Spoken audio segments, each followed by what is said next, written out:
Aristotle identifies three modes for persuasion. Ethos is an appeal to ethics and relies on the credibility or authority of the persuader. Pathos is an appeal to emotions and relies on the audience's emotional response. And logos is an appeal to logic that relies on reason, facts, and numbers. You can see these modes used in a lot of advertisements. Ads emphasize the series, development studio, or publishers if either are well-known and credible. An appeal to ethics. Oftentimes, an ad will sprinkle in bits of early reviews and the scores the reviews gave the game, an appeal to logic. However, it's not as common to find an emotional advertisement. The funny thing is that an appeal to emotions works really well on the rare instances it happens. But why does it work so well?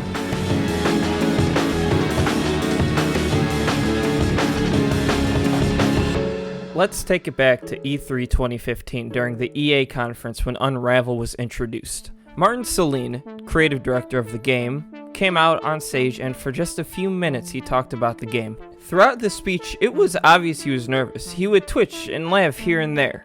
About halfway through his speech, Martin shows the crowd his replica of the main protagonist, Yarny, that he made. I was so full of ideas, but I didn't have a lot of tools to work with out there, so I figured I could just kind of like act out the gameplay.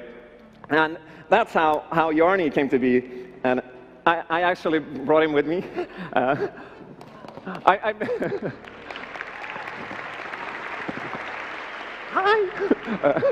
No.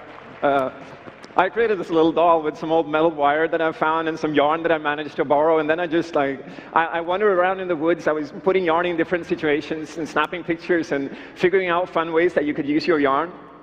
And I wanted the whole game to feel just like that too. Like it's an exploration, it's a quest where you have to be clever and creative to find the proper path. It was obvious how much the game meant to him. Martin was excited, but nervous. Who could blame him?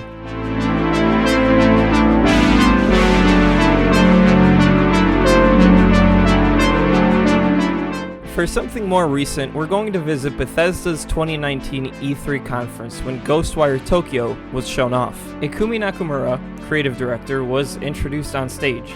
Compared to Martin Celin, she didn't seem so nervous, but it was still sort of obvious. She even admitted to being nervous. Makes me nervous. Yet she still seemed to have fun on stage and being able to show off her game to a larger mass. She struck poses, made jokes. It is normal or paranormal?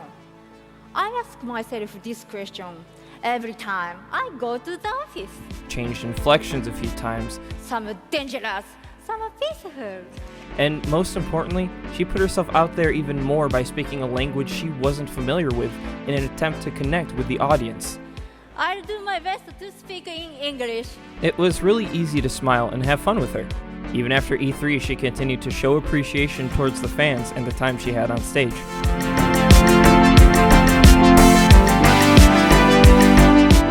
Speaking of Bethesda, 2019's QuakeCon was held just a month later.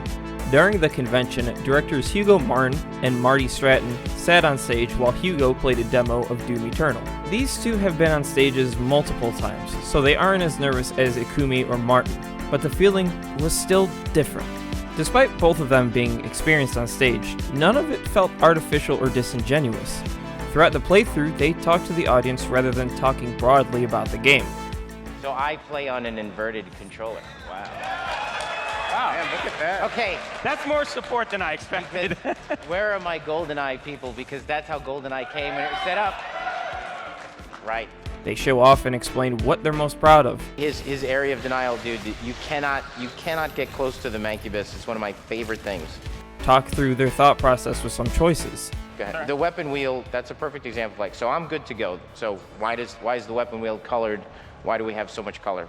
It's not. It's a functional decision, not an aesthetic one. Each pip, each of these is colored to the coordinated with the ammo that you pick up in the world. While most of these are already done in a lot of live gameplay demonstrations, it still gave off a different tone.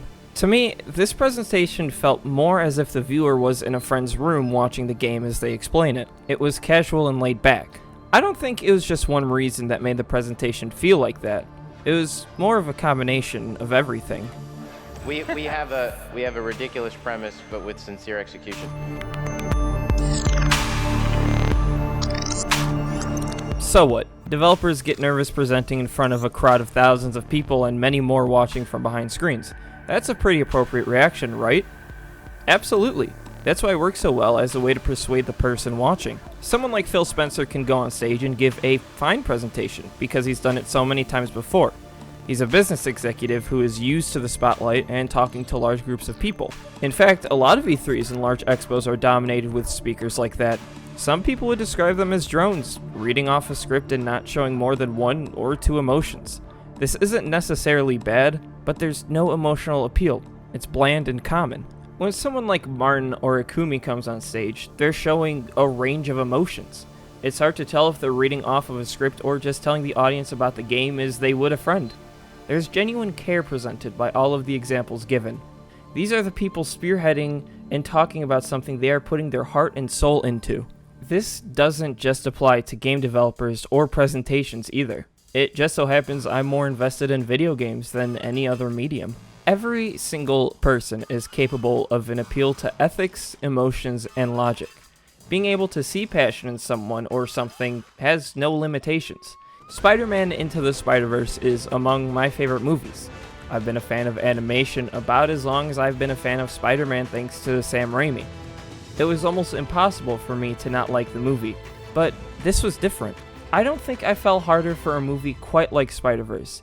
It isn't just because it's a fantastic Spider-Man movie that has writing, characters, or art that works on pretty much every level. It's because every frame is oozing with passion. The whole movie emulated comic books, even featuring the offset printing. It's because of these small details that I fell in love with the movie almost immediately. The passion put into the movie and the passion that was shown in the final product elevated the movie past just an animated Spider-Man movie. I believe people are sympathetic by nature. We're curious creatures and like to understand things. One of those things we like to understand are what others are feeling. When we see someone on stage talking about something they made and show emotion in an industry ripe with rehearsed scripts, or see something that goes above and beyond expectations thanks to the love put into it, we sympathize with the emotions behind it all. And that's how you sell your emotions.